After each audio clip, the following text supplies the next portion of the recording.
So, hello everyone. So, thanks for coming. I really appreciate everybody showing up. So, we had a few people worried whether or not we were going to get a nice full house, but thankfully we do. And so, appreciate everybody coming. So, real quick, because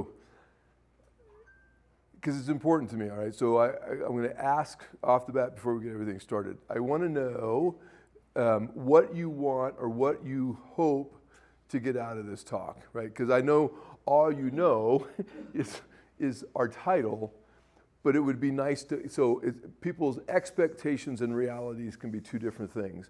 And would love to meet your expectations and get the reality right as well.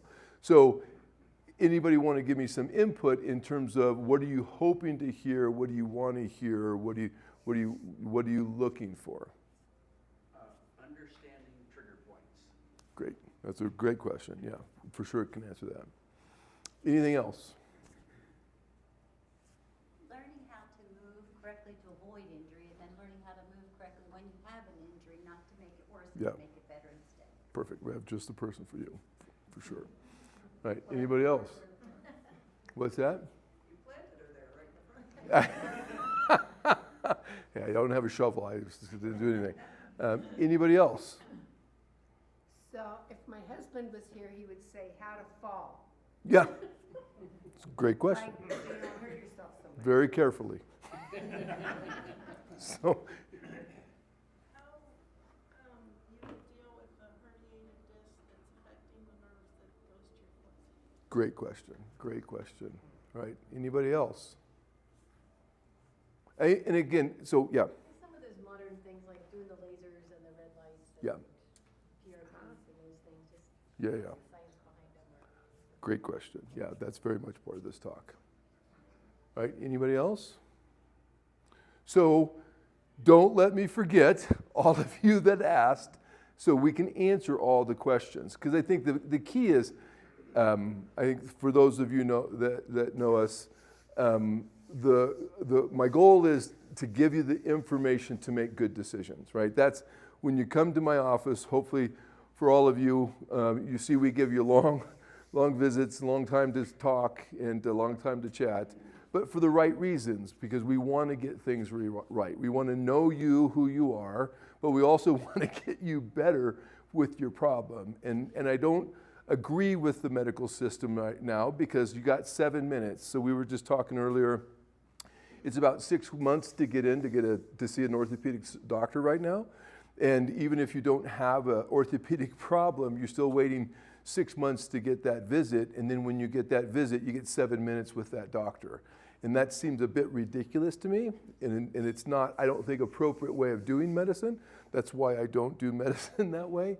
But I think the key is, especially you took the time to come here, let's make sure we meet your expectations and you're getting the information you need, because that information leads to the right decisions, the right treatments, and people getting better, okay?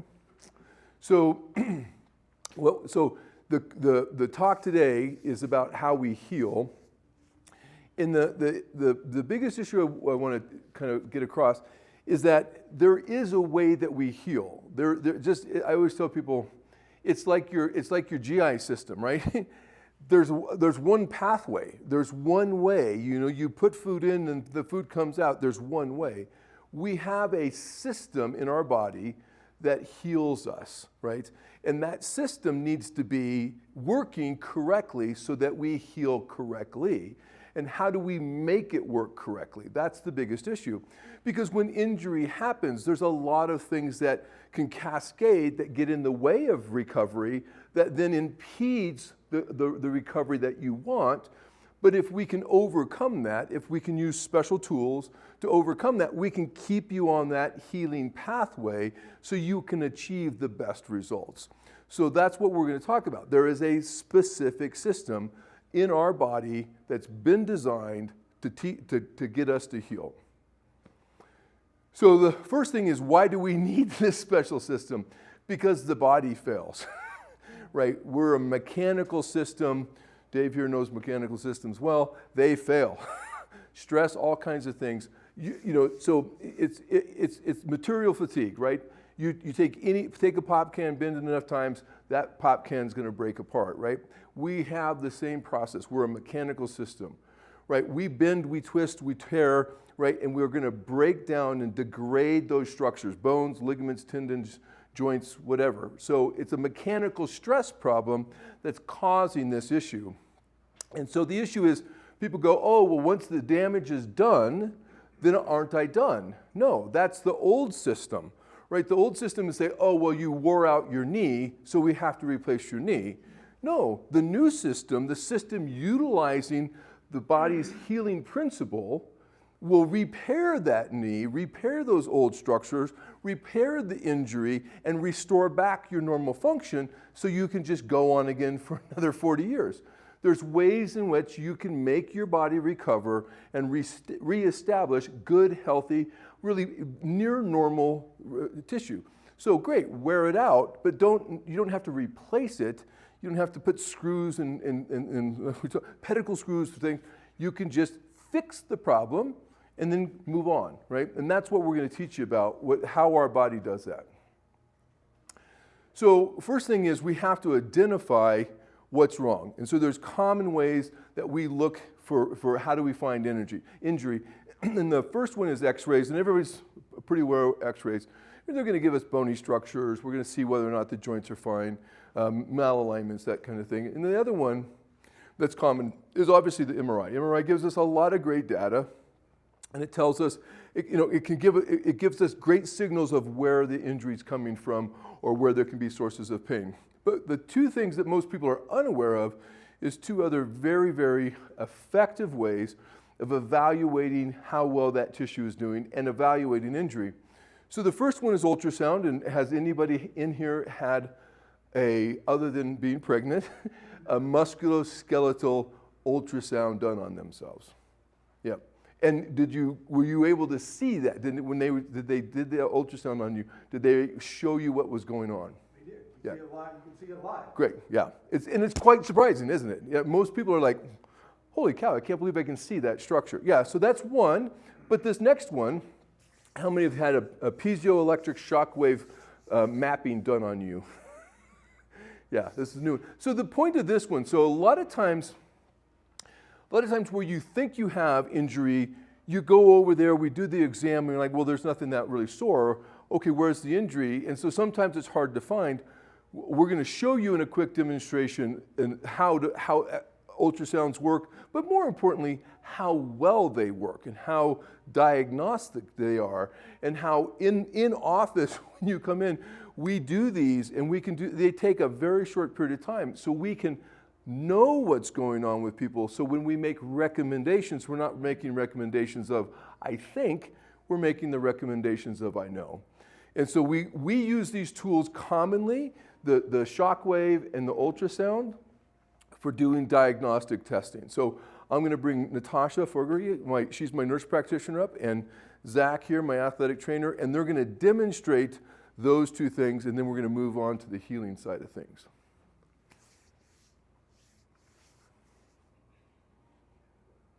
My tech guy is doing a great job. It's fantastic.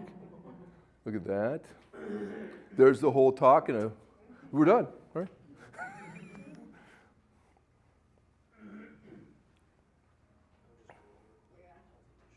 So what we're looking at right here is, I think you have teletendon. Yep. So you'll see these like smooth structures that are kind of like flowing, almost kind of like a river. Nice bright bands flowing uniformly. That's what you see when you see a normal tissue. And then the same thing over here. So this is if we're looking at it where the ultrasound is sitting right on top of the tendon, going long ways. Yep. Now if we turn this sideways and we're just taking a section of that tendon, that's where we're going to see it right here. And again, we're looking for this nice uniform section to show us a nice healthy tendon. So the biggest thing when we're doing our ultrasound diagnostics is making sure that we know what a healthy tendon looks like. We know what a healthy muscle looks like, so that when we see one that's not, that's our trigger to say, hey, there's something wrong here. We should probably check this out. So you saw the tendon before, how it's nice, bright, shiny. Very linear. Going through. Right here we have an Achilles tendon, and then we also have a patellar tendon here. We have a lot more spacing going on in that tendon. It's not as organized as it looked before. It's a lot thicker. Put out a lot of strain, and it's swelled up.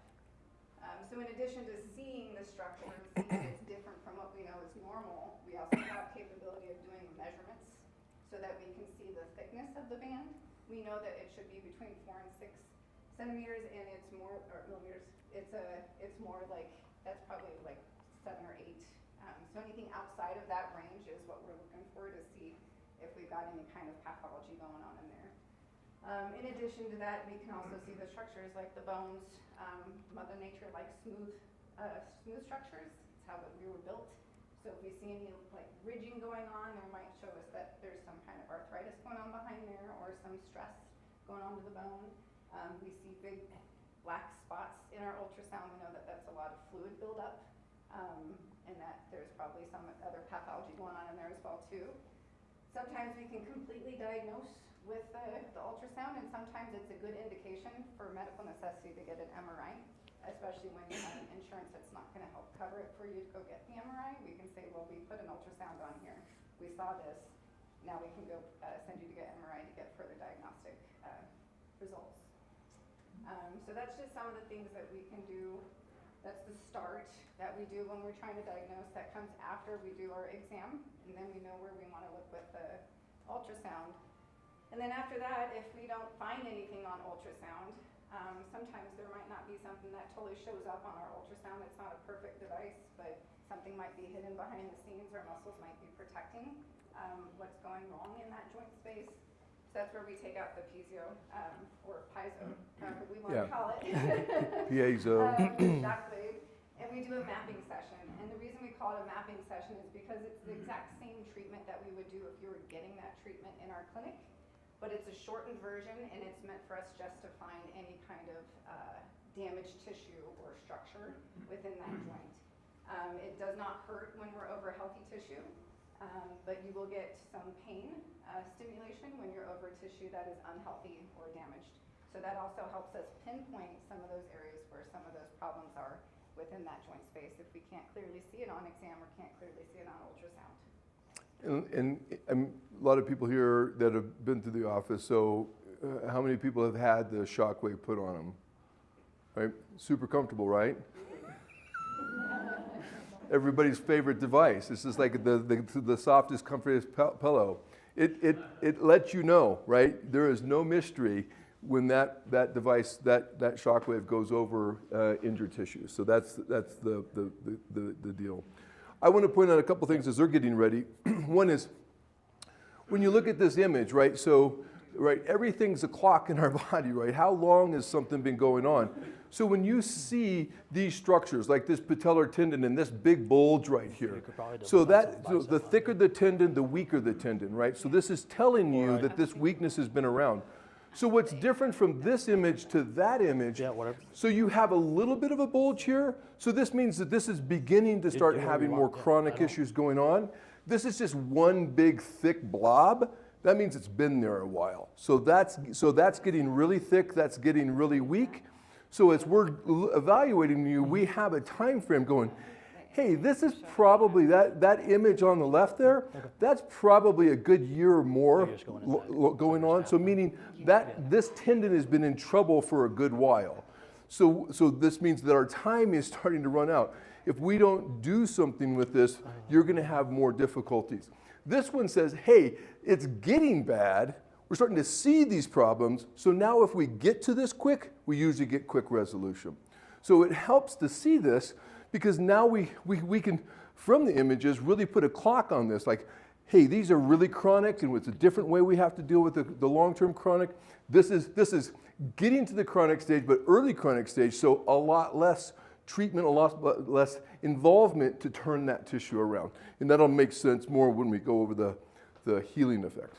Yeah, I think a really valuable part of the piezo mapping session is the fact of how many times do people come in and say, hey, my knee hurts, but I can't specifically localize where that's coming from, bottom of the knee, top of the knee, behind the knee, right? Where, like Dr. Hecker said, this is not going to lie to us, plus it's also going to identify some of those compensatory patterns that come associated with an injury. So when we're talking patellar tendon, quad tendon, any ligament structure also in the knee, there's probably further instability in other parts of the knee that include soft tissue, that even if they don't show up with a crazy pathology like those images did on the ultrasound, the shockwave therapy is going to be able to identify those even if there's a little bit of pathology.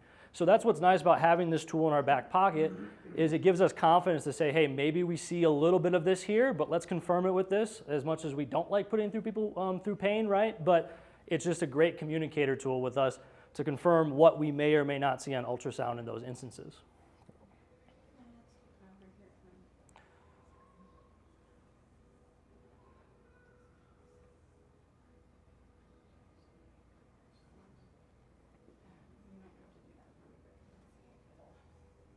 So right now I'm going to look at quad tendon, and we're just going to kind of show you some of a cool tool that we have on here that helps us capture image. Nice and linear, nice and So linear. if you hit on that measure button for me, This one? yep, and then MSK, measure yeah. distance. And then just real quick, so we're going, so skin is up high here, right? So this is all what we call subcutaneous. Then we run into the tendon coming down, and then we're back to skin again. And do AI version.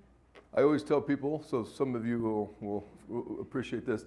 I always think of ultrasound as pretty much 1950 black and white TV. Sometimes you're kind of looking through this all what we call the bug races.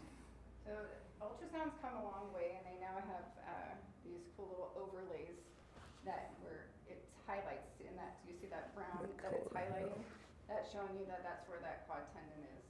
So we can use that to trace that tendon all the way down, capture image. I can use voice activation, so I can keep my hands on the ultrasound and the location where I'm at. Do a measure. Do a measure.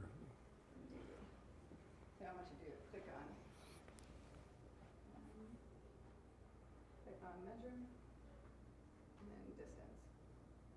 And then, so when I do that, it'll automatically measure the thickest part of the tendon. And this tells us that he's at 9.72. We know he has pathology going on in his knee, so we know that there's going to be some thickening going on in his tendon. But this also kind of takes the error out of the human, right? So it's using AI to measure the thickest part for us. So when we go and we measure this guy again, the same person with the same ultrasound, we're going to get the same results, so that we can compare it to the first time that we measured. So it's pretty neat little tools that we have there. And then I'll show you what that looks like when we do that cross section. You go ahead and hit the snowflake. And then there's that cross section in there.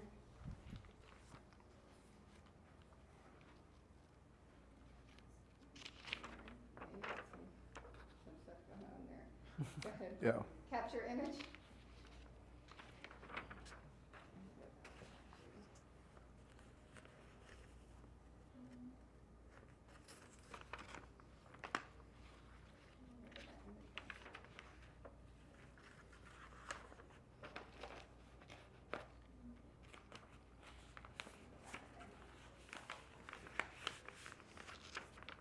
And then you saw when we showed you what a normal tendon looks like in that cross section, and you see in this one that there's a lot of little black spots in there, and that tells us that there's some disorganization in the tendon.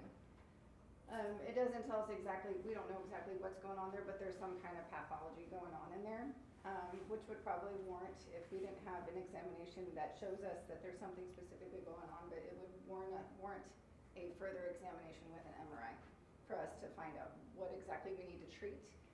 If there's anything else going on in the knee that we need to address at the same time as the things that we're seeing that are shooting out at us, because a lot of times it's not just one problem going on, there's other things contributing to that problem. But this helps us get there. Yeah, this is a great way to tie in, since since I take over and 3 or 4 other therapy techs along with our team over there. This ties everything in terms of, just because you have patellar tendonitis or you have a tendon injury, we're not going to stop there, right? This is going to give us that information for those compensatory patterns, like I said. So what I always say, what the most enjoyable thing that we do is we always take a whole joint or a whole body part approach. We're not going to leave you hanging where a lot of surgeries go in and fix that one tendon, right? Then you go back and Okay, I fixed my patellar tendon, my quad tendon's connected to that, but we didn't touch that during the surgery, even though that's a couple centimeters away, right?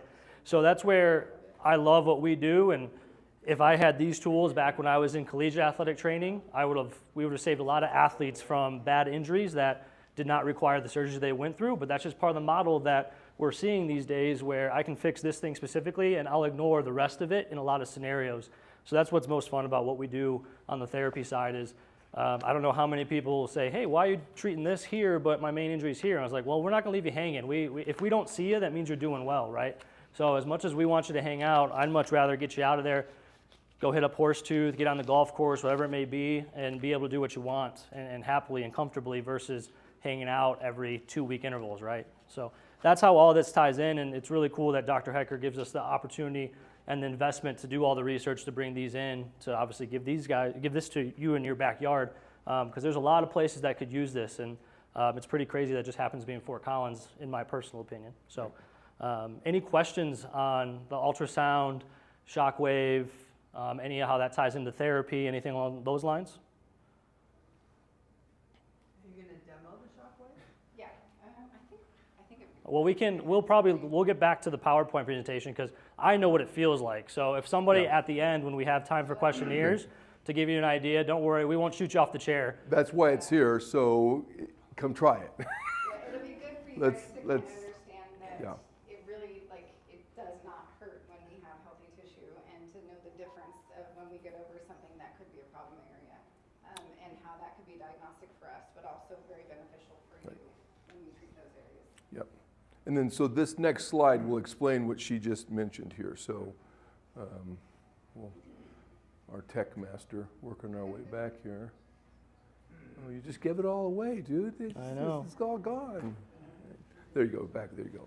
So what Tasha's talking about is why we have the different, why you feel pain, why you don't feel pain. It's this. Primary healing, right? You're gonna heal without scars. Secondary healing, you're gonna heal with scars. Shockwave finds scars. So primary healing, it's like a trampoline. It's very soft, flexible. You're just gonna, the shock wave's gonna come in, it's gonna bounce off of you, come right back out. Secondary healing is scarring. Scarring is not flexible tissue, it's not pliable, it's stiff. So it hits it, and when it hits it, it stops. And it's a shock wave, so that shock wave has to disperse the energy, and it disperses the energy into your tissue, and you go, ow.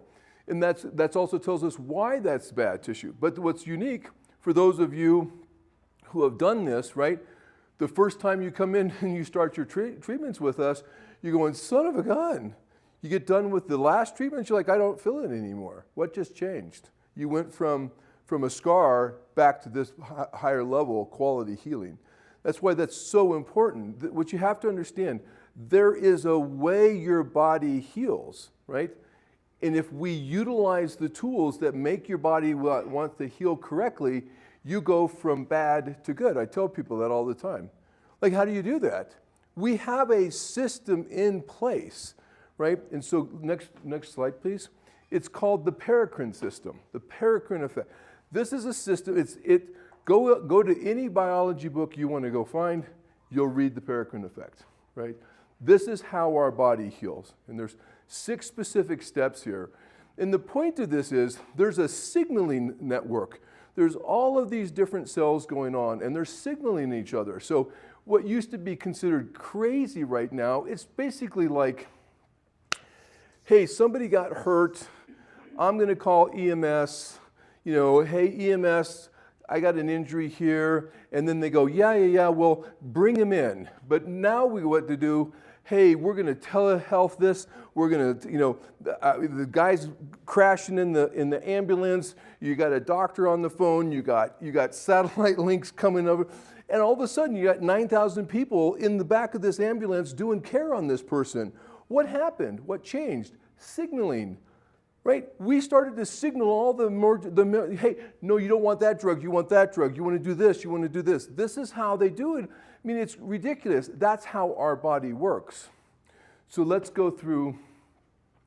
So these are the 6 steps. So activation. This is, you've got hurt. Your body's going to send out a signal, and it's going to say, bring the cavalry, bring the medic. I need some help, right? So then the next one is recruitment. This is where the cell activation comes from.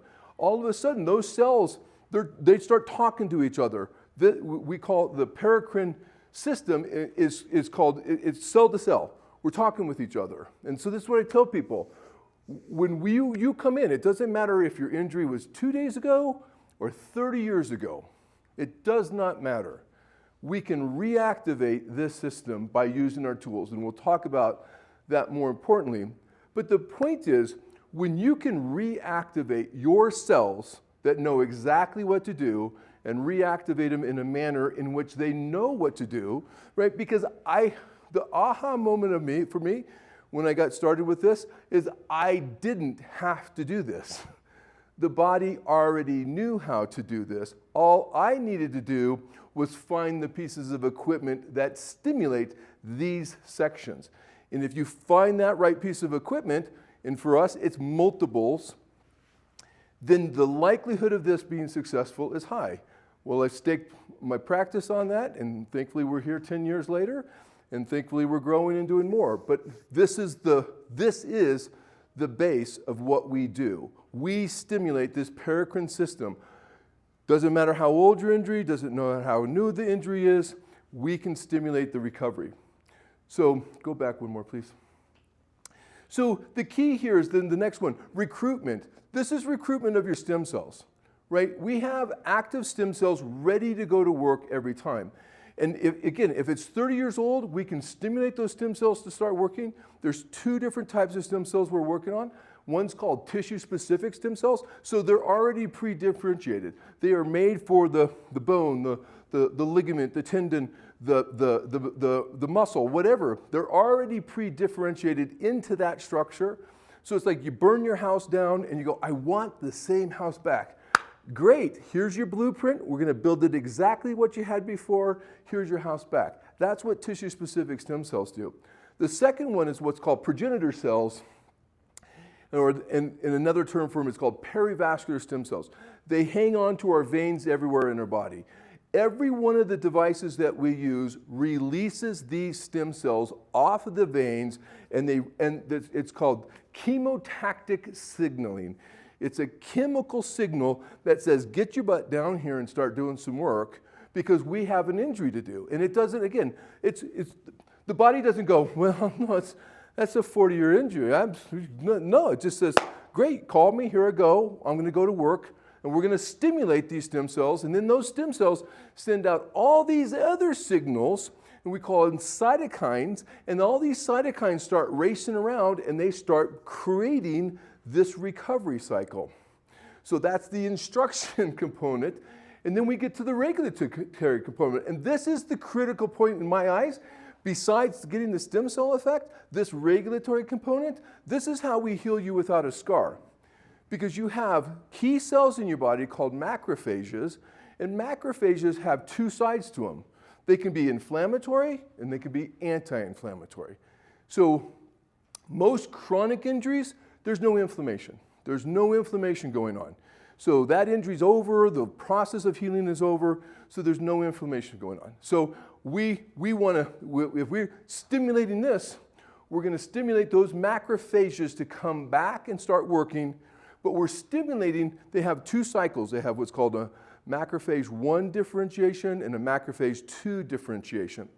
And we're stimulating the macrophage 2 stimulation because that one wants to make your body heal without scars, no inflammation. If you're coming into it with a lot of inflammation, then the same stimulus is going to convert those macrophages away from inflammation back to normal non-inflammation, and then you're going to go on to heal without a scar. And this is what people say, there's no possible. It's impossible. I promise you, it's possible. It's possible. This is why I tell people we can heal you without a scar, and it's not me. It's application of a piece of equipment that activates these steps that makes the body want to heal the right way. That's the key. So it's no magic. It's on every book. Why aren't we doing this? Why isn't this what American medicine is all about?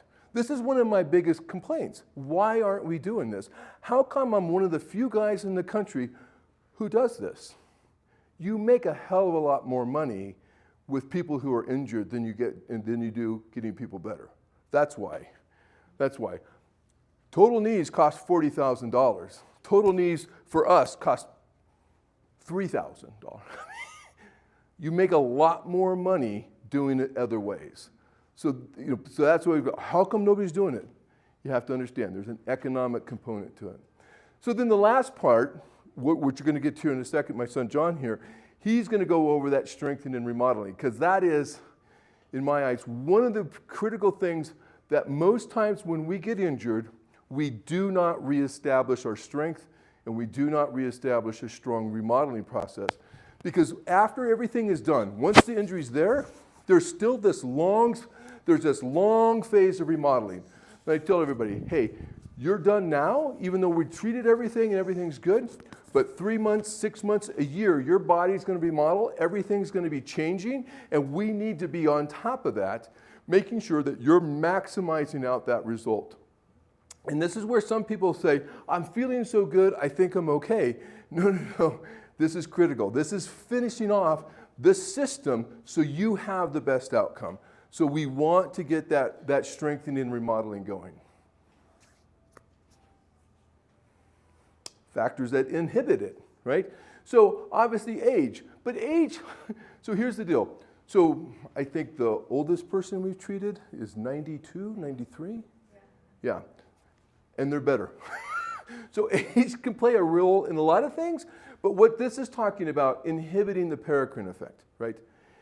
If you're older and you go through an injury, right? So you trip and fall, you bang your knee, you contuse the bone, you scrape your arm. If these things are going, if you're older, if your health isn't good, if you're stressed, if you have, or you have to go through surgery to fix this, all of those issues will interrupt your ability to heal. Because if we're physiologically not healthy, this is going to get in the way. But let's go to the next slide. But all of that's overcomable if we stimulate with these devices, right? So and it says surgery suppresses the paracrine effect. It does. It's one of the worst things. So I tell people, surgery is a procedure. It is not a treatment. There's a big difference between those two things. It's a procedure. You're doing something, and I'm a former surgeon, you're breaking something down and trying to build that back up, but you are not creating a healing cycle. This proves it. With the swelling you get, the pain you get, the immobility, the trauma to the local cells, the trauma to the vascularity, all of those things are going to damage your body's ability to heal. So I get people, they say that all the time, I'm just going to go do surgery for this. Great, but is that the outcome you want? Is the poorest outcome where you've just shut down the natural system of your body for healing? Some people look at me like I had 3 heads. I'm like, I can understand the choice, and for some people the choice is necessary, but there's a lot of times you're like, no, you really need to understand it. It's like if someone said, like, hey, you had a chance to ride on the Queen Mary or you have a chance to ride on a rowboat, which one would you take? I'm going to go across the Atlantic in a rowboat. Sure, have a great trip. I'll take the Queen Mary, thank you very much. Nice, pleasant ride, and I'm going to get there safely and comfortably. I would prefer that, but unfortunately, this is what we're not telling people. You choose surgery, and I'm not telling you it's bad. I'm just telling you, you are going to disrupt this cycle. So if you don't do something to change that, then the likelihood of your surgery being the outcome you want is much lower. And the good is, I think we have that on the next page. Go here. If you do treatments, this is in the studies. If you do treatments within 2 weeks, 2 to 4 weeks after your surgery, you will reverse all the negative of the surgery, and now your surgery you can heal correctly. Because now we're reactivating the system that makes you heal. And this is the problem. And I got good friends who are orthopedics, but they don't understand the physiology of recovery. They don't. It's just not, they're trained to do a surgery, right? I got a car mechanic, he's great with doing tires. great replacing engines, but you ask him to race the Indy 500 and he's going to wipe it right into the wall. Because nobody trained him how to drive the damn thing. I just trained you how to fix it. There's a big difference. And I think the problem is people go into surgeries thinking, no, this is going to go right for me, not knowing that it can't. By definition, the surgery will damage that process and it will stop or delay or disrupt your ability to heal appropriately. So if you don't jump on top and start doing these treatments, you're just like everybody else. The outcome, the stated long-term outcome for orthopedic surgery is 45% success rate across the board.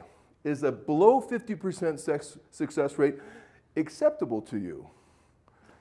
It's not acceptable to me, right? And again, how many in here have had surgeries and it went so-so?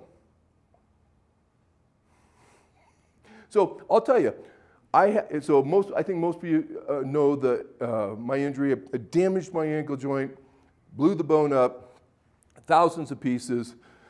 This is how I got connected to this.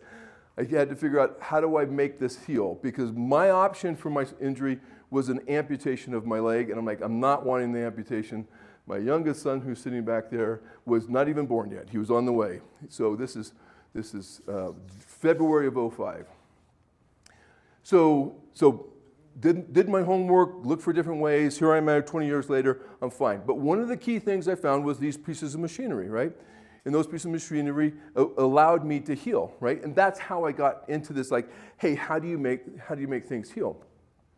But see, that's the point. If you don't do that, if you don't try to overcome those forces will overcome you. And then you will damage that, right? But then if you fix it and you improve it, I am 20 years out, and the only place I still have pain, I had a stupid little bone in the back of my ankle here. This was when my wife is here. I just finished my residency. I had problems with this stupid little bone. I fly off to Indianapolis to get this thing taken out. And the only thing in my ankle that bothers me is still that stupid surgery. I got nerve pain there and everything from where they did that surgery. I have no pain where my ankle was destroyed. None at all. I can live a normal day. That's the difference. My surgery, I didn't have any of these treatments. But when I destroyed my ankle joint, that's where I got introduced to all these equipment, and now I have a good ankle, 20 years later. So go ahead, move on to the next one. Yeah, so how does it work? So these are stimuluses in the electromagnetic spectrum, right? And so I always tell people, right, our universe is an electromagnetic world, right? And there's a way to heal, and it has to be in the electromagnetic spectrum, and it has to be based on key frequencies.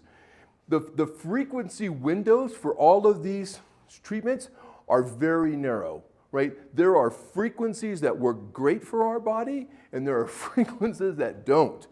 And every one of these, so this is the difference in terms of a lot of people going, oh, I got a laser. I hear a lot of them, I got a shockwave. Yeah, tell me the laser and shockwave you got. And your eyes pop, because that laser and shockwave are out of the wrong frequencies. They're not in the correct light spectrum. Like lasers and infrared lights and red light therapies, there's all these different light spectrums.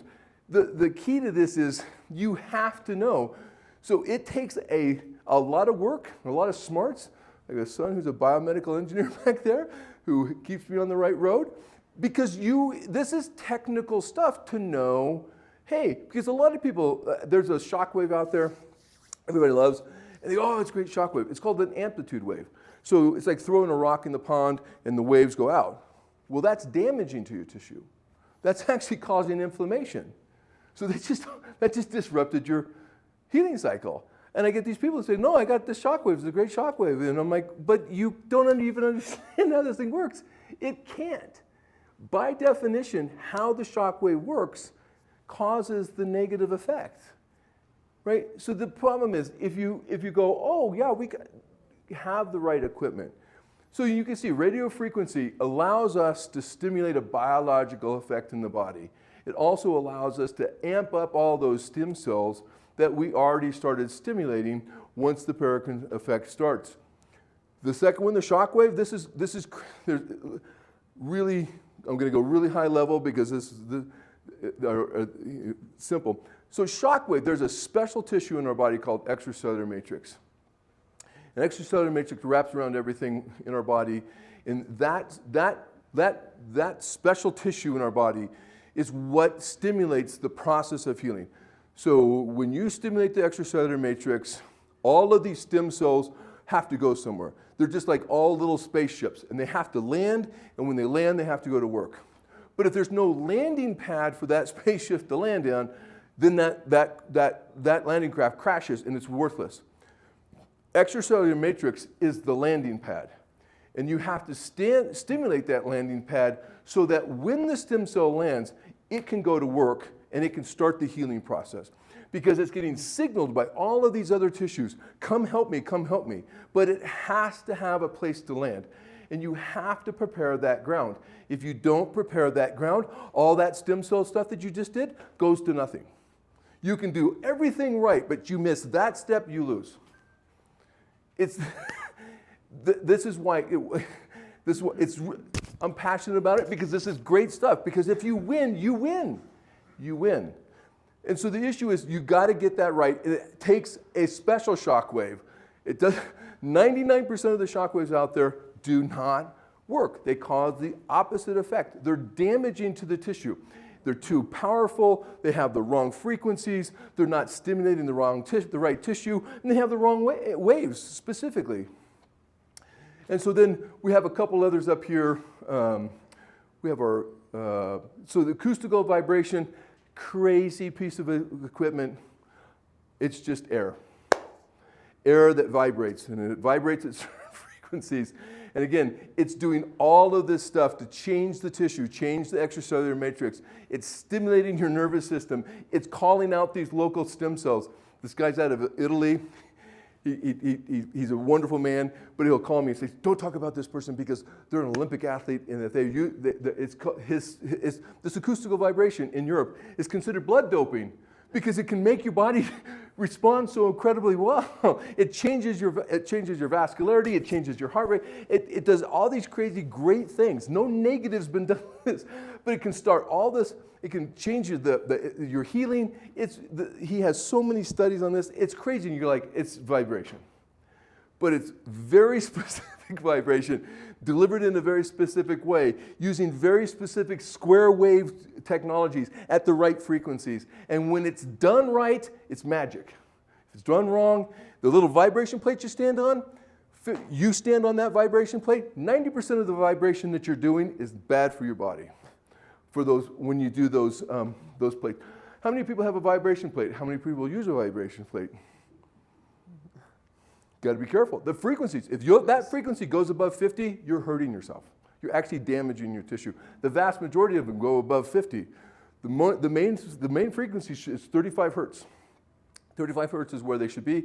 And then it's all about the tilt, it's all about the wave, it's all about what's vibrating. So how you vibrate, right? So it's very delicate. You sit there and go, oh, this is a great machine. But if it's not done right, if you don't have a biomedical engineer that goes, it doesn't work that way, Dad. It can't work that way. You want to go there, but you can't go there because the science says, no, you can't go there. This is the key. This is why, to me, this is the important thing. If you know how to do this right, magic. You do it wrong, not magic. And again, it's the key of like, who wants to do this right? Last two things here. These are the PMF and LIPUS, low intensity pulse off. I mean, most people have PMF. Anybody have a PMF mat here or anything? Yeah, so a lot of these mats are really nice. The medical grade ones are much different. They're very focal, they're very joint specific, tissue specific, and so there's some very, in our world for what we do, very unique ones that are just coming out that we're gonna start bringing into our office here soon, because we can focus in on specific joint, specific tissues using PMF, because it's a fantastic technology in that segment. And this other one, low intensity pulse ultrasound, that's all it is. Just a little tap.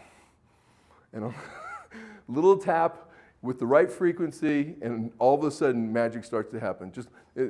It's a bone stimulator out there called the Exogen bone stimulator I've used for the last 30 years. It cracked me up. I'm like, when this technology started, when the studies on this technology came out about 10 years ago, I called the company. I'm like, you have a lipase ultrasound. And they go, yeah, we do. And they said, so can I use it on soft tissue? I'm like, well, you can, but all of our data is on bones, so they don't allow them as a company to talk about what you can do here.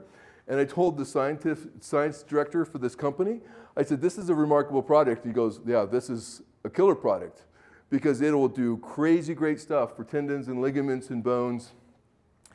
And really so when you saw all the ultrasound and the waves were all crazy and there weren't very many waves in there, lipase restores all of that. It turns all that tissue back into that healthy, aligned, strong tissue again. It's great technology. Again, and there's 1,000 lipase ultrasounds out there, and there's one that works. And this is the battle because people are looking for a lot of different stimuluses, but they don't know, right? It's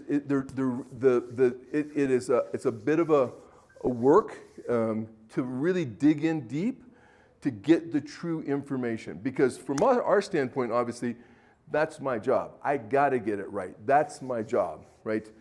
But a lot of people are out there going, I just want to catch the wave of what's going on, so I'll just grab this stuff without even knowing whether it's going to be beneficial.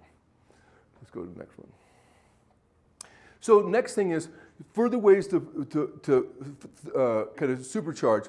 So where this comes in, so like we talked about a little earlier, so what if you have an injury that's 30 years old? How do we help jumpstart this?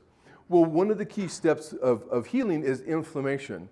And so PRP is our way of so you have a 30-year-old injury, and say it's a bigger structure. It's your back, it's your hip, it's maybe your knee. And again, these treatments work great, but sometimes we have to do with bigger structures a lot more treatments. Well, we can jumpstart your healing process by using PRP. PRP is called platelet-rich plasma. So what we're doing is drawing your own blood. We're separating it out. We're getting rid of the white blood cells. We're getting rid of the red blood cells, and we're keeping the plasma, so platelet-rich plasma. There's special formulas that we use to make it a little more fancy and make it work more. But this is going to start an inflammatory process. Well, now we just started your paracrine effect. It's just like we just did a micro injury, and that micro injury just started to signal everything. And then it starts to recognize all of these cells, and now we're cooking with gas, and we're back into that full paracrine cycle, so we can get you better. And then we have all kinds of other fancy things if we want to accelerate it or stimulate it or be more aggressive. So we can do what's called Wharton's jelly. That's a tremendous effect for a lot of different tissues to help with healing. Or you can do these things called exosomes. They're placental-derived exosomes. So what that means, it's placenta that's been harvested from a pregnant mother through C-section. And they identify the mesenchymal stem cells. Those are the undifferentiated, healthy infantile stem cells that are very, very good. But then they secrete a small little vesicle, and that vesicle is called an exosome. And in that exosome has all the power. That's where you get this tremendous boost of healing. It's like I tell people, it's like putting energy. What's the name of the battery? Ever ready batteries or whatever. It's like putting batteries back in the guy, yeah. It's slowing down. Oh, you put exosomes in him, the guy's dancing. He's going to go everywhere because it's just going to instantly change the power within the cell and the power of the healing. So they're powerful tools, and they're great tools, and we use all of these different things to help people based on what's going on. This is why kind of the early part, it's all about the evaluation and what we need to fix. And then this one. So this is my last slide. Everybody can clap now. So the key one here is healed versus strong. Right, this is what I talked about before. We can do everything right, and if we don't get you strong, what are you doing? You're just stepping on something that is just a weak structure, and you go back to the principle of fatigue. We got this weak structure. Yeah, it healed. I don't hurt anymore, but it's not strong. And if it's not strong, now we're flexing it too much. Now we're bending it too much. Now we're manipulating it too much. And all you're doing is you're taking this great healing cycle and you're going to slow it down or interrupt it because we're not working on the strength component. And strength, there's two things that they talk about in strengthening after these injuries. Isometric exercises, just contract and hold. And then most importantly, eccentric exercises. Contraction, so just doing that movement, that's called a concentric movement.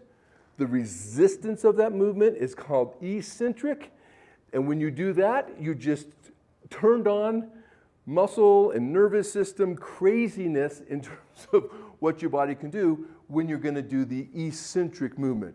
But study after study, I tell you, go back 60 years and you will read, when you get hurt and it's time to start the strengthening, the two things in every study, isometric and eccentric exercises. If you don't do those, you will have a poorer outcome.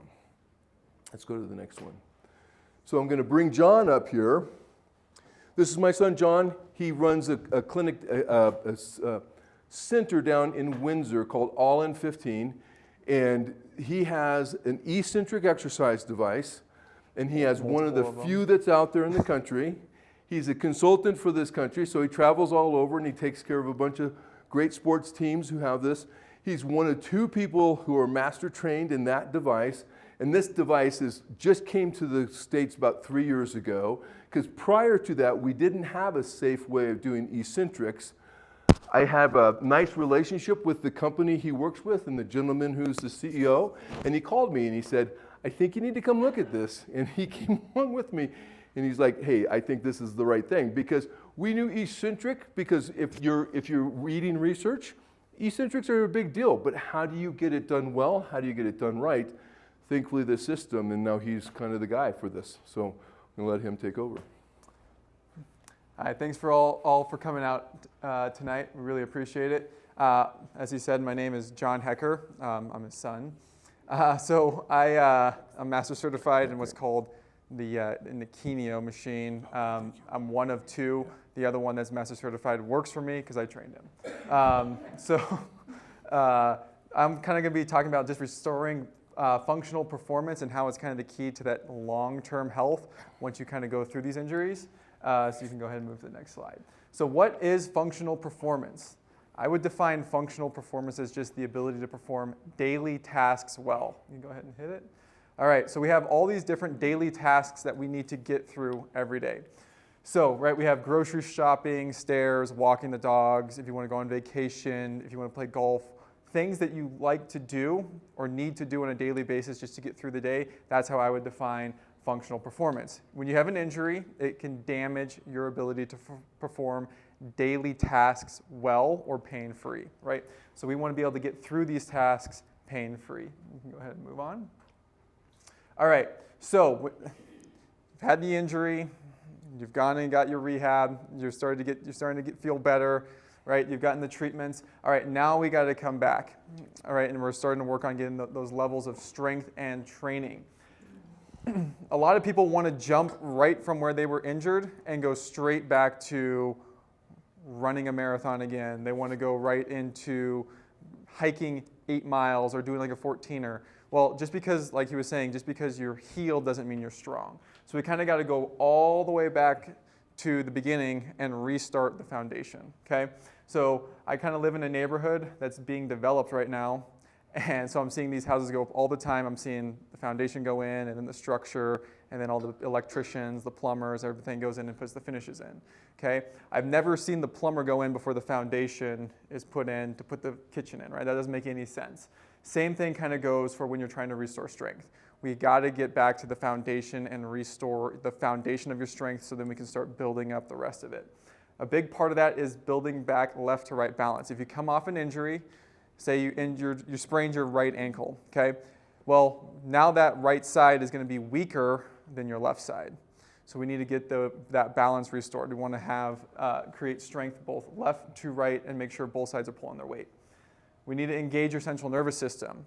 If you've had an injury, or even if you hadn't had an injury, and say you're sitting, or you have just like tightness, that sort of thing, a lot of times that's contributing to central nervous system not engaging. Your brain has created an inhibition to those muscles, an inhibition to those structures, so that your body has a hard time finding it, and these can lead to pain and injury. So we want to go back and engage the central nervous system and get those muscles engaging correctly and making sure you're going through the correct movement patterns.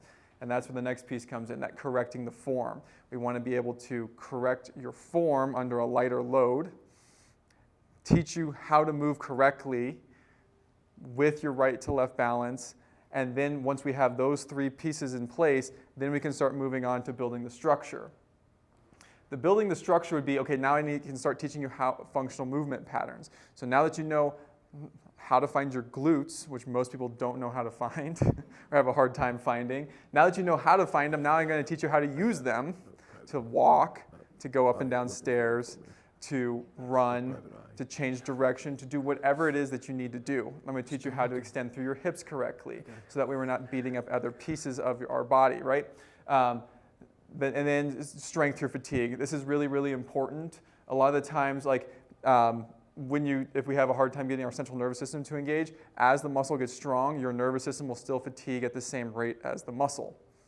This is a really dangerous place to be. It'd be like the brakes in your car not working as the gas tank is empty, right? We don't want to not be able to stop just because we have a lower tank. So our muscle, even though it fatigues, our central nervous system shouldn't be fatiguing at the same rate. It should still be able to absorb load and be able to hold ourselves up and be able to stabilize us even though we're tired.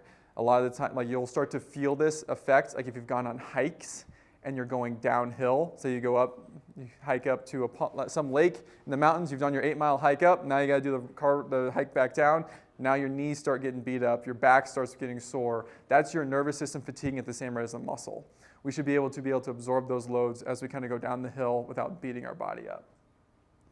And then the last piece would be the fancy finishes. This would be whatever you want to do. So like if we can get the foundation and the structure in place, now we can put in whatever you want to do. If you want to run really fast, we can teach you how to run really fast. If you want to hit a golf ball further, we can teach you how to hit a golf ball further. If you want to be able to run a marathon, we can get you to where you're running a marathon. But we can't get you to that piece until we do all those other steps.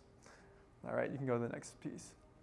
All right, strength for rehab. So restore and re-engage, all right? So once you've come off of these injuries, we will need to get your central nervous system to engage, right? Correct those movement patterns, correct left to right imbalances. The tools that we have allow me to see actually percentages of left to right imbalance, and I can see concentric to eccentric imbalance. So concentric to eccentric imbalance would be like if you're able to, say you can bicep curl 30 pounds, you should be able to lower twice as much. You should be able to lower 60 pounds without, right? You should be twice as strong in that eccentric phase as you are in that concentric phase.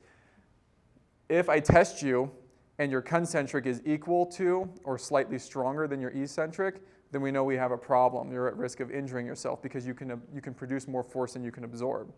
Also, I can see if you are fatiguing in that eccentric at the same rate as you are in the concentric, and I can see if we need to widen those gaps. So like the wider the gap is and the closer you are to that 2-to-1 ratio between a concentric and an eccentric balance, the more protected you are from injuring yourself.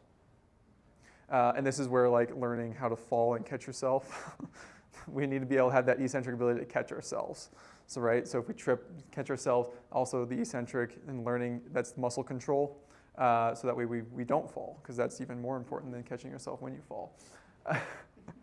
All right, and then building strength through a range of motion. So if we have tightness, or like we can't move through proper ranges of motion, say thoracic mobility, you're not able to turn very well, we aren't able to externally rotate through the shoulder, we can't touch our toes.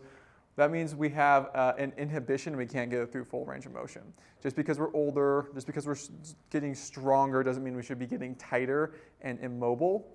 The stronger we get, the more mobile, the more flexible we should be. Okay, so that's really important. When we go through an injury, a lot of the times we don't have range of motion. We need to get that range of motion back, and we need to get strength through that range of motion. And then we need to improve balance and stability. Okay, part of this is that proprioception, that's knowing where your body is in space. getting the central nervous system to re-engage is a really important piece of improving your balance and stability. All right, there's the next piece here. And then there's maintaining functionality, and that's that strength through the fatigue. Consistent power. Consistent power isn't be like power cleaning or how much you can squat. It's going up and down stairs and not getting tired. It's being able to go for a walk and not getting tired. Being able to do just daily things that require you to like carry groceries or something that you can just produce power and we're not running out of gas. Good balance and stability. It's getting cold. We know it's going to be snowy and icy here soon. We want to make sure that we have good balance and stability and we aren't worried about snow, right? We aren't worried about slipping. The stronger we are, the more we get our central nervous system to engage, the better our balance and stability is. And then the flexibility and mobility, as we get stronger, we want to make sure that we're maintaining that flexibility and mobility. There's a difference between flexibility and mobility. Flexibility is your ability to go through the range of motion, right? So that's if you've been in PT and you're like, they take your arm and they passively take you through a range of motion where you're not engaged, that would be called flexibility. Mobility is you being able to take yourself through that range of motion by yourself. That means you have the strength to get through it, okay? So just because we have flexibility doesn't mean we have the strength to get through it. We want to be able to have both flexibility and mobility. And then proprioception, we want to know where our body is in space. The more we know where our body is in space, the better we are at protecting ourselves from injuring ourselves, the better we are at doing things that we want to do, okay? Why eccentric? So he touched on it a little bit. You can go ahead and put that thing up. We have 3 different muscle contractions. You have the concentric, which is the lifting phase. That's the muscle contracting. You have the eccentric, which is the lowering phase. So if you lift a weight and you're using your bicep, you are using your bicep to lower the weight. It's not your tricep. A lot of people think the tricep is what's doing the lowering phase. It's not. It's the bicep still. It's engaged and it's actively stretching through a range of motion. Okay? And then you have the isometric. The isometric is where you just kind of are just holding something in a static position. There's a strength curve here. The way it would work is like an S. The concentric is going to be like from here, it would be up, and then at this point where you can't lift it anymore, that would be an isometric, and then you would have this other curve up here, which is more than you can lift, and that would be the eccentric. You are, like I said, twice as strong, or you should be twice as strong in that eccentric as you are in the concentric. Eccentrics have gotten a little bit of a bad rap if you look at some stuff because people are worried about what's something called DOMS. It's delayed onset muscle soreness. Everybody has kind of heard of the principle of like break it down in the gym and then that's to build it back up. That philosophy is wrong.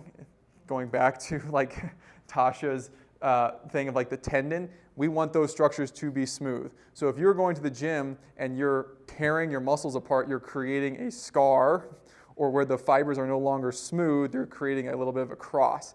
That's where you get that tightness, that stiffness, through that range of motion. If you train properly in the eccentric, and our machines do this because they're like AI-driven resistance, it's loading your body correctly through the entire range of motion. The muscle is actively stretching under a load that your body can control so the muscle isn't actually breaking down. You're getting tension and mechanical tension placed on the muscle, which is allowing the muscle to get bigger, stronger, and thicker, which is super important because that's what engages the central nervous system. When you do the eccentric, it creates a signal from the muscle to the spine, from the spinal cord up to the brain, back down to the muscle. It's kind of a fight or flight response that your body goes, okay, I got to use all my muscle fibers to actively stretch. So doing the eccentric is plugging basically the muscle back into your brain. When you do the concentric, it's basically just a reflexive synapse. Everybody's been to the doctor, gotten their physical where they're sitting on the table and they bang on your kneecap and your knee kicks up. That's a reflexive synapse. Your brain's not actually involved. That synapse is going from the muscle to the spine back to the muscle. That's what's happening in a concentric. So when we come from an injury and we have a hard time finding the muscle, and we go we're doing therapy or something like that, a lot of the times we're doing like strengthening exercises, we're doing a lot of concentric, but we're not getting a lot of that eccentric load, so we're not getting our brain to reconnect to that muscle, which is why we can still have some balance, some instability issues, or hard times going through those ranges of motion. Once we finish up therapy, they're great at restoring some that movement. The next piece is of really getting the strength and getting that re-engagement so that way you don't fall back into those injury patterns.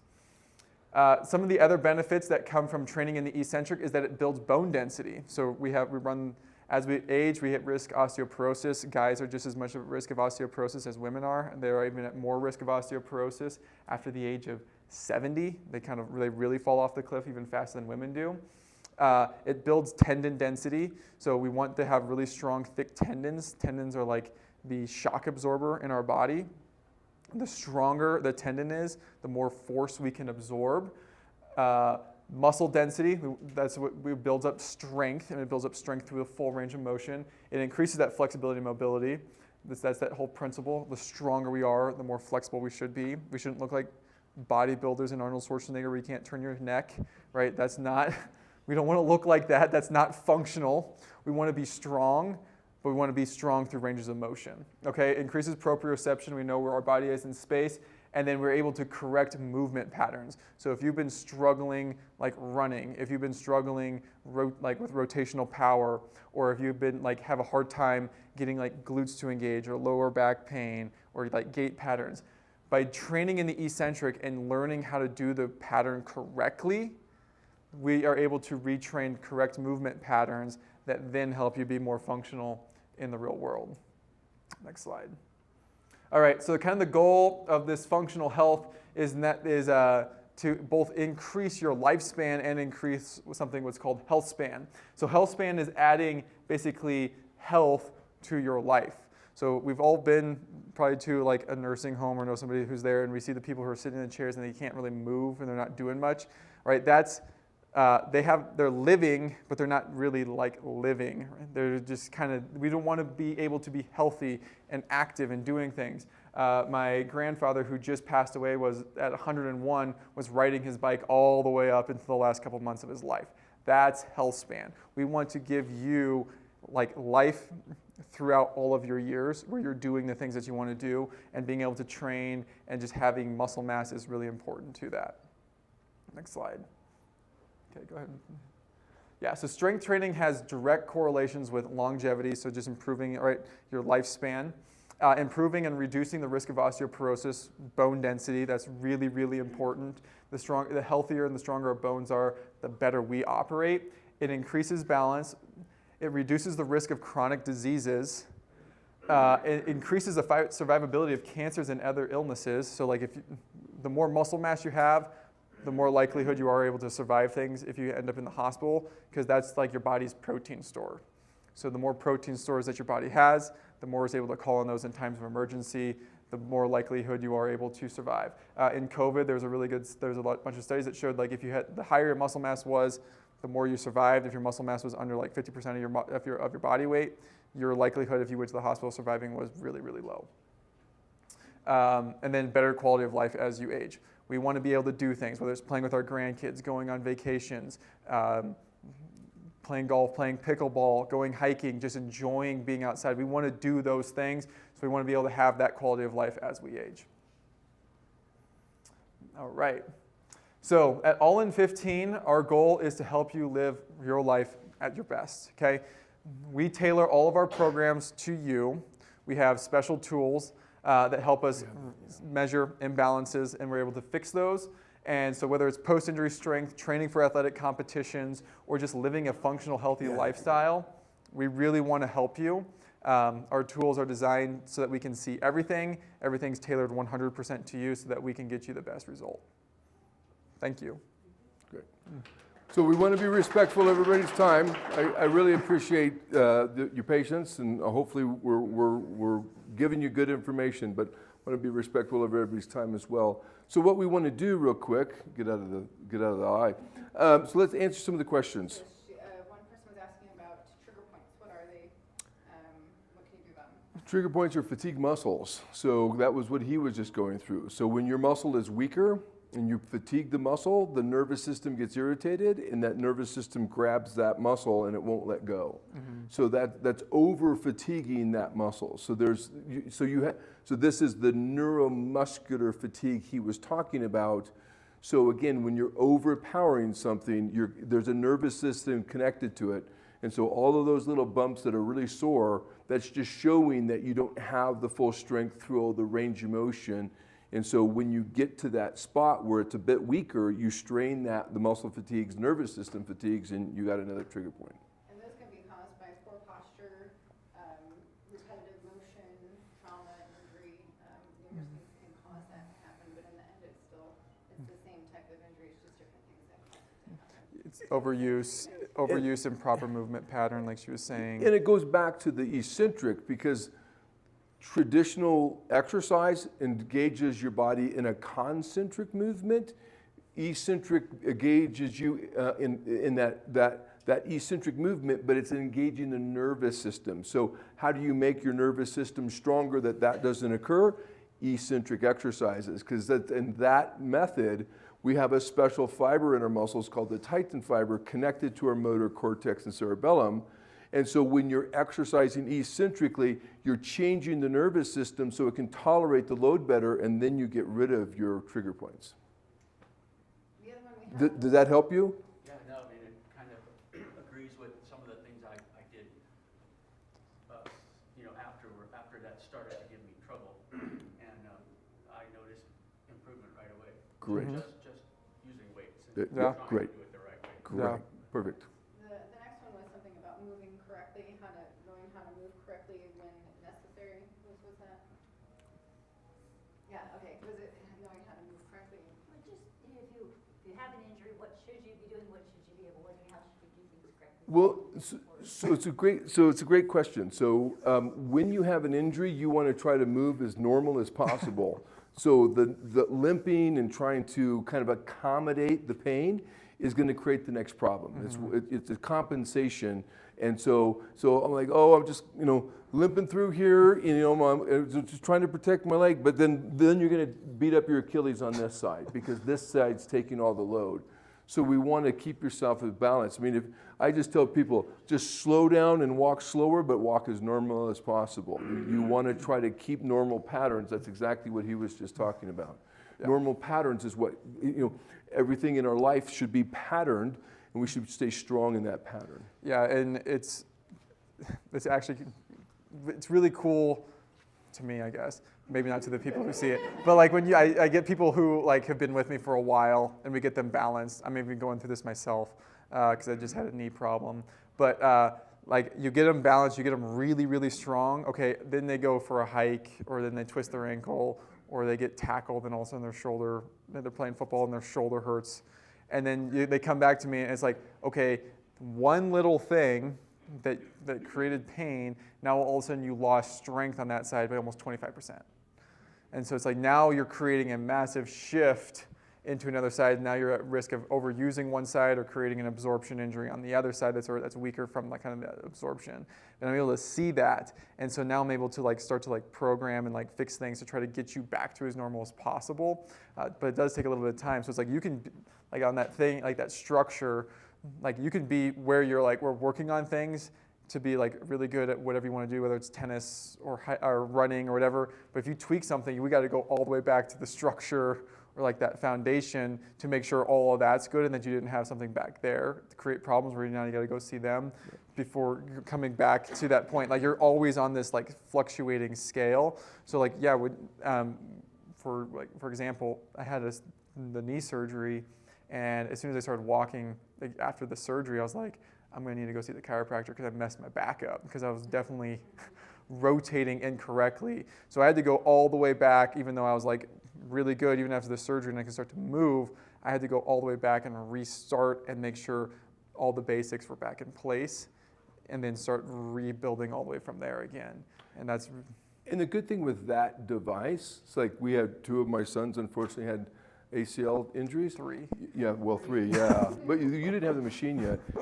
We were able to put them on that machine within days. Yeah, you're able to load it. It's pretty cool. So it because it's AI-driven resistance, it doesn't matter what injury we have. We have people who are fresh out of rotator cuff surgery as well, and they're terrified of the jerk. But it loads you. It's reading your body millimeter by millimeter and millisecond by millisecond to give you the appropriate load through that range of motion.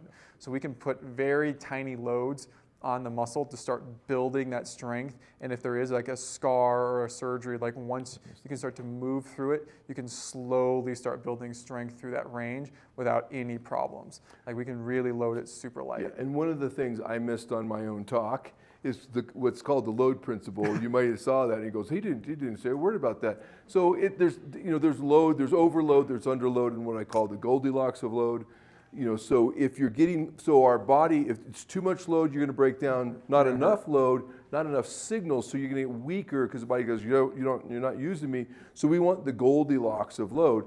That's the beauty here. Mm-hmm. That machine can tell you your Goldilocks. Mm-hmm. You don't have to go, I think it's a quarter pound less and a little more. It will automatically adjust to that, so you're always getting the right load. That's the joy of technology, that now we're doing it safely, but also activating the way your body needs to activate so you heal better. And what makes it a little different, like so with eccentrics, say you went to the regular gym and you grabbed a dumbbell and you were going to do an RDL. Lots of people have done like the RDLs where they like bend, they do this and they can't like walk the next day. Well, that's because like your you're taking your strength, you're taking that weight, and that weight's not changing through that range of motion. It's just the same weight all the way down and all the way back up. So if you're taking yourself through a range of motion where you don't have the strength, your body is not actively stretching through that load because it's not in that Goldilocks zone. It's now in that point where you're actually creating damage. Injury. And that's where you're getting the stress, the soreness, the pain in the hamstring from that, or in like the chest. So if we are able to load you correctly, that's where you build that flexibility through that range of motion. You will get sore, but it's a different kind of soreness because it's your nervous system being fatigued. Learning how to go through that range is not actually a breakdown of the muscle. So that's where you're protected post-surgery. So we had another one, how to fall. He's got a question real quick. I say I went through his program today, and you push for all your work through that, but when I get out of there, I'm not sore. Mm-hmm. And the next day, I'm not sore. I just feel better about it. So I used to do a lot of weightlifting and a lot of things when I was younger, and you have the next day, what do you really feel like you did? Mm-hmm. This I don't. Mm-hmm. And I do a lot of hiking with a heavy camera and stuff, and it used to really bother my lower back. It doesn't anymore. Mm-hmm. So and I've been doing this for 4 months maybe? Yep, yeah, 4 months. And so you're starting to relearn those patterns. You're able to load correctly. And it's kind of that same thing, right? Building up the tendon strength, building up the muscle strength. So like for him, getting him to engage correctly and getting him stronger, carrying that camera instead of his back and his joints taking that load, now his tendons and those muscles can take the load. So right now you've built better shocks in the car, so now that ride is smoother. So now you're not breaking down the frame. It's kind of the one way of describing it. Who had the question for falling? You said if my husband was here. Yes. Yeah, well, He wants so, to learn how to fall. yeah, well, you know what? He knows he's going The to first thing would be don't. Yeah. Yeah, go back and watch some of the old John Wayne movies, right? For the paratroopers, you got to get your feet together, bend your knees. I mean, that's it. So it means sincerely. Before my parents died, I that's what I told my mom and dad. I'm like, look, if you feel you're going, bend your knees. I don't know if anybody remembers Peyton Manning before he would never get sacked. I mean, he just automatically knew how to just shut things off. He just hit the ground. It's like a jellyfish. Yeah, it was just. But the idea is just watch an old training video of people parachuting, and they show them jumping out of this little door and landing in sand. If you bend your knees, you're going to break that fall, because just like he said, the eccentric load, as you're bending your knees, you're eccentrically engaging. That's going to allow you to slow that down and not hit the ground near as fast. So bend the knees and try to roll into it. It's an old army. I was in the army. They taught us that a million times. It's worth it. The last one that we had was herniated discs affecting the nerves to the feet. Yeah, so it's a great question. There's some layers to this, but I'll say let me explain what's going there. So herniated disc, and what we're talking about in the spine and between the vertebrae are these discs that are cushions. And if you have a herniated disc, so think of it like a donut, and the donut got pinched, and the cream is coming out one area. That's a herniation. It's worked its way out away from the donut. And so then what that does is that little jelly is now pushing on a nerve, and it hurts like a mother. So it's really a lot of pressure on that nerve. So the issue is, based on how bad it is, so there's entrapped herniations, meaning they're pinched, they're stuck. You got to go get that taken care of. That's a surgery. There's no way you can untrap those. But if you just have a herniation that you're putting pressure on, those are very fixable. And so this is where like the PRP and things we do. So what you're doing is you're losing ligamentous strength. So the vertebrae should be rock solid, but when these vertebrae can shift and move, this is what allows the disc to become manipulated, and then you bend or you twist, and now you really put more stress on it.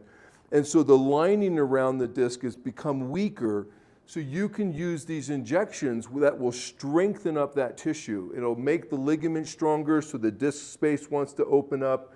It'll make the structure around the disc stronger. And so again, just like decompression machines, the more you can decompress, the more the disc recovers. So it's all about helping it decompress naturally. And with these injections, you can make those rebuild. Then we have ways to calm that down. We use our stim to create the Paracrine effect, and people get better without the surgeries. Who asked that one? Did that make sense? Yeah, because it is a problem. But the ones that are kind of mild herniations, they're very fixable. Natasha does that for us. If we're having the major ones and they're entrapped, it's another animal. You want to talk about some of the things that we can do in the meantime to manage your nerve symptoms? Yeah, so if you have that herniated disc and you're dealing with this terrible pain, there are different stimulation devices that we have that can, so anytime we have nerve injury, current makes nerves heal. So you need to put electrical current through that stimulates, basically it's like the salve to the nerve that makes nerves recover, that calms them down. So we have a couple different machines, one of them is called Synexus, allows us to use a lot of different frequencies, changes of current that stimulates a very rapid recovery within the nerve and makes it very healthy again. And so we have a different device called BioBox. It's a dual wave system. So sometimes we have some isolated areas where you're like, son of a gun, that's tight, or that's really sore. And that device will allow us to bring current up so we can really be aggressive, but it shuts pain off very quickly. So we have different tools to get you back to comfortable. They're, again, non-invasive, but have ways of getting control. This is what's crazy. We're next door to neurology, and they don't do any of these. They don't do any electrical stuff. They don't do any stim. They don't even refer that stuff out. And then they See you for 4 to 6 months. yeah, and and we a couple of the guys that refer they go like, go see the guy next door because we don't do any. This is how nerves heal. You have to do current. Every study ever done, you have to put current through it. So if you don't have current, you can't win, and that's why we have a lot of it. Can you speak to anything about a Baker's cyst? Sure. Baker's cyst, so did you hear the question? So she has a Baker's cyst. So Baker's cyst is from bacon. No, so it's a cyst in the back of your joint. And so what happens is we have this ligamentous structure, this capsular structure that sits back there. And normally it's going to be really tight. You have these two bones come together, this ligament goes around it, and that makes it really solid. But what happens is when we get weak, when our muscles get weak, and we're not controlling, all of a sudden our knees are shifting more and we're stretching this ligament, this capsular ligament. And so our joints are pressurized. And so the body says, oh, wait a minute, the ligament now just got bigger. I had the pressure built up to this amount, but now this ligament, because it's become weaker, it's now stretched out, so it becomes bigger, and then it becomes bigger, and then you get this big lump on the back of your knee, and that's a Baker's cyst. It's because the ligament became weaker and weaker, and it allowed the fluid to keep pushing in there. Because the body has to repressurize, right? You can't. So just like the guys will understand this. If you have a pressure tank on your hot water heater, right? If that you have to have a way to release the pressure. So the body has to release the pressure and recalibrate that pressure. And so that's what happens. So so how do you get rid of them? You have to make that ligament healthy again. And when you make that ligament healthy again, you return the structures. It'll restore, like we talked about, restore the so when you saw there was no lines on those, the ultrasound, it'll restore those lines, restore the structure. That will start to tighten back up. Fluid goes away because the body can control that now. How do you strengthen a ligament? That's our treatments. That's where doing treatments, this is where sometimes the PRP can be useful. This is where doing our shock wave and lasers, and then you got to stabilize. And we use compression devices so that'll create pressure into the joint and repressurate it to a lower level, so then everything can shrink down. Does that make sense? Yeah, but it's just that if it stretches out, it needs help to become skinny.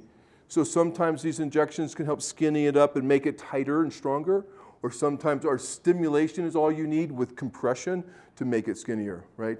So it's just about reestablishing that, and it's just ligaments, and ligaments respond very well to this kind of treatments. If one has an old injury, let's say a ligament, Mm-hmm.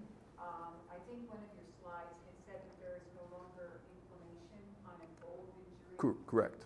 But then, if arthritis develops on top of that old injury, is red light therapy a modality that is beneficial or deleterious? Well, it depends on the red light, because the right red light, the right type of light system, they need to be medical lights that are actually delivering the correct power, and then more importantly, on the correct wavelength.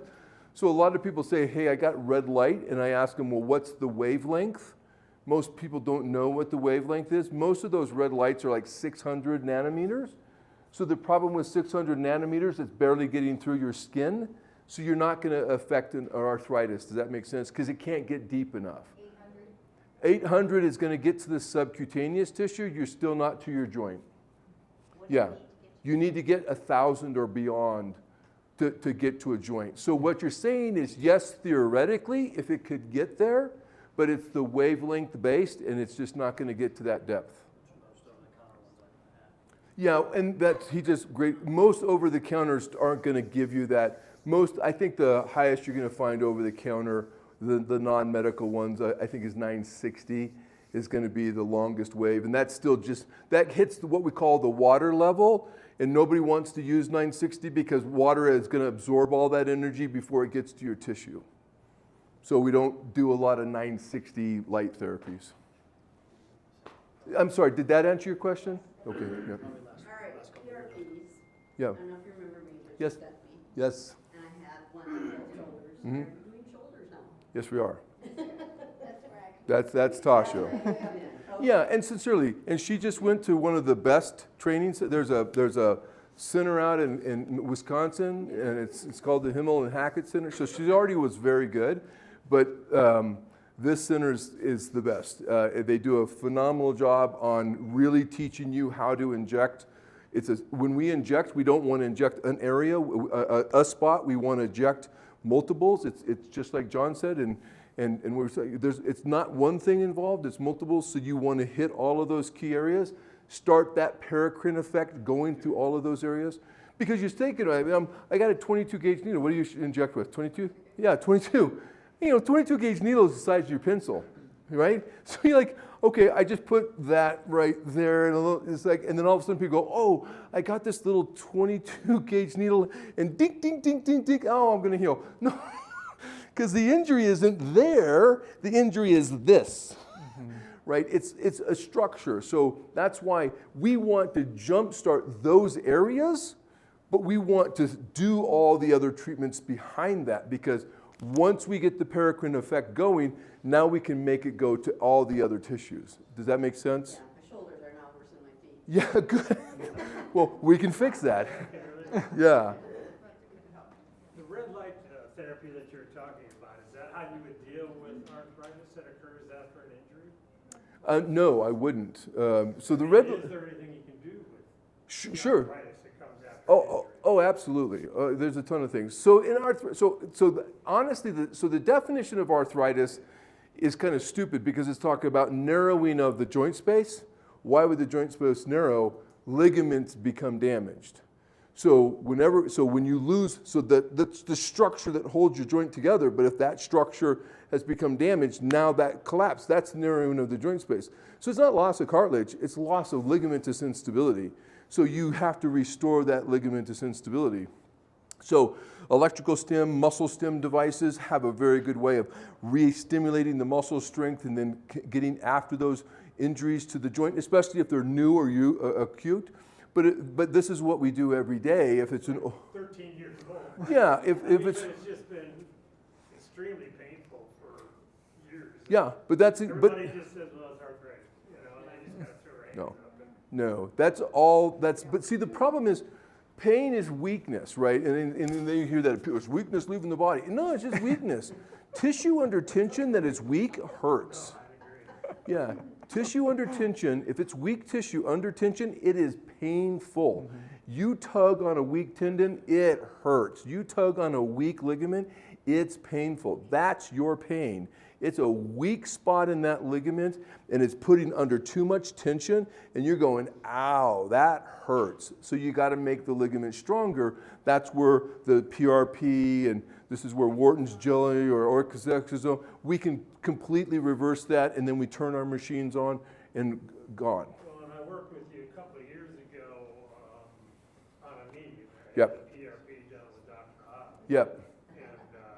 Same here. Yeah, so she's our new Dr. Hobb. So that's what she took you don't have to go anywhere now, yeah. Yeah, so that's what's great. We can do it all here. Are you good? Yeah, I mean, all I was going to say is that, the injury is like 13 years old, and it just doesn't matter. Doesn't go away, and that's what I was picking up on when you were saying Yeah, it doesn't matter. Yeah, and I say that sincerely because we do it every day. I mean, we do it every day, and that's, people are like, I can't believe it. We have 30-year-old injuries. I got people that have failed multiple surgeries, and then, that one gal, she failed 3 major foot surgeries, and then 15 years later, she shows up with us, and still we got her better, and she's very active, hiking all over, living in one, and no problems after 3 failed surgeries, and 15 years of doing nothing on those 3 failed surgeries. That's the beauty of the technology. It doesn't matter. We can start the tough, we make it go, everything turns on, off you go. And that's why I can stand up here so confidently. We've done it for 10 years and we do it every day. It's just, it's a miracle in front of our eyes, truly, but it's remarkable. Well, I can tell you that my shoulders were x-rayed, just with an x-ray, it's like stage 4, very bad. He hands me the card to the joint replacement doctor, and I'm like, yeah. Yeah. And I had to go down here, under my clavicle, up, and then down my back, and Yep. she did all those areas. Yep. And I have no pain. There it is. And That's what I'm talking about right there, baby. It's That's, the ligaments. yeah, that's right. That's, And it's your right hand is just a little it's the ligaments. That's and that's it. That's what's beautiful, right? That's, stage 4 shoulder arthritis is the worst. And that nobody will even touch you. They're like, there's nothing to do. Just go get your reverse shoulder. Well, you'll never lift your arm above your, yeah. And then there you go. She's a classic example. She just did the treatments. You came up after with Dr. Hopp, and we did treatments with you, the stim devices, and voila. Thank you. That's it. That's it. Lindy. Have you had good success with torn labrum? Who, what? I have a partial torn labrum in my hip. Yeah. Oh, Same. so I would just like to say that's a Michael Jordan dunk. Yeah, that's pretty straightforward, sincerely. And so the question is, can we deal with labrums? Labrums are like a lining in a joint, kind of like you hear about meniscuses in the knees. They're kind of a pillow or a cushion that protect our joints, and especially on ball and socket joints, shoulders and hips in particular, have the labrums, and those are actually very repairable. I had a bad labrum tear, shoulder issues, did some work on my shoulder, nothing. Yeah, so labrums are actually easier than we think.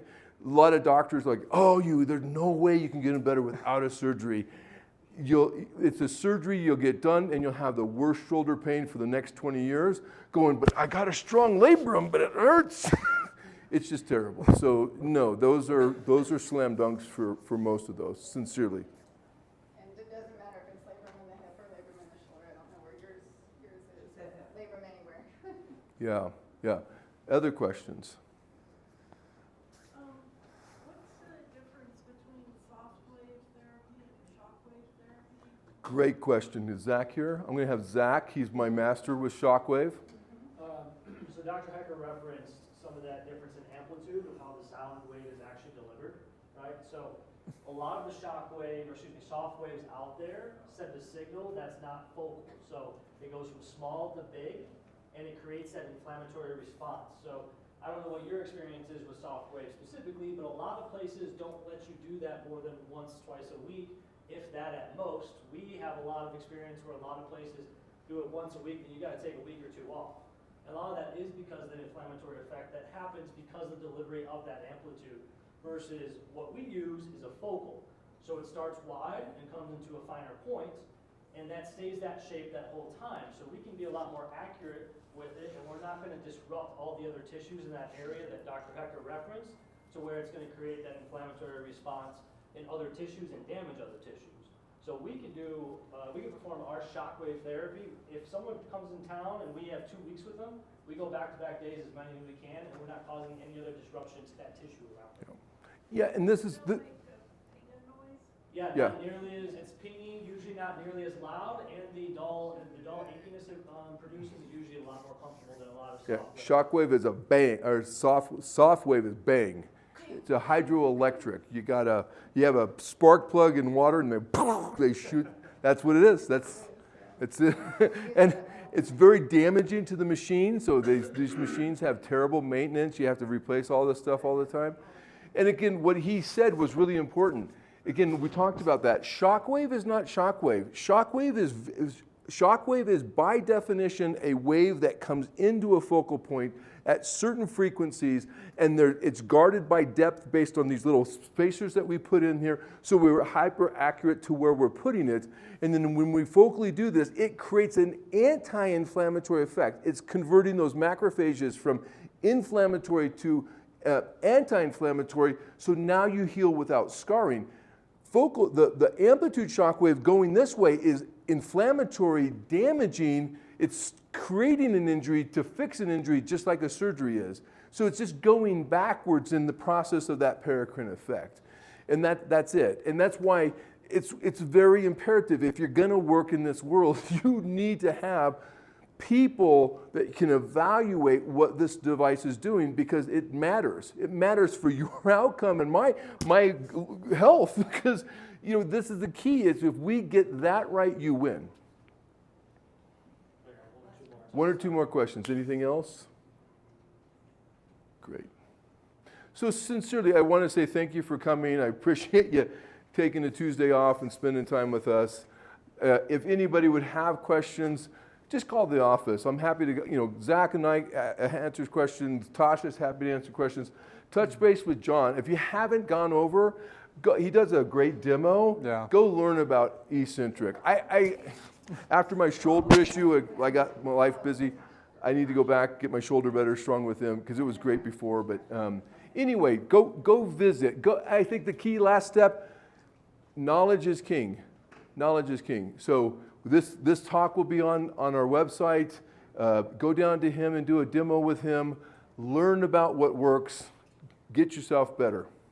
Thanks so much. If anybody wants a card, we're all in 15. They'll be right up here at the front.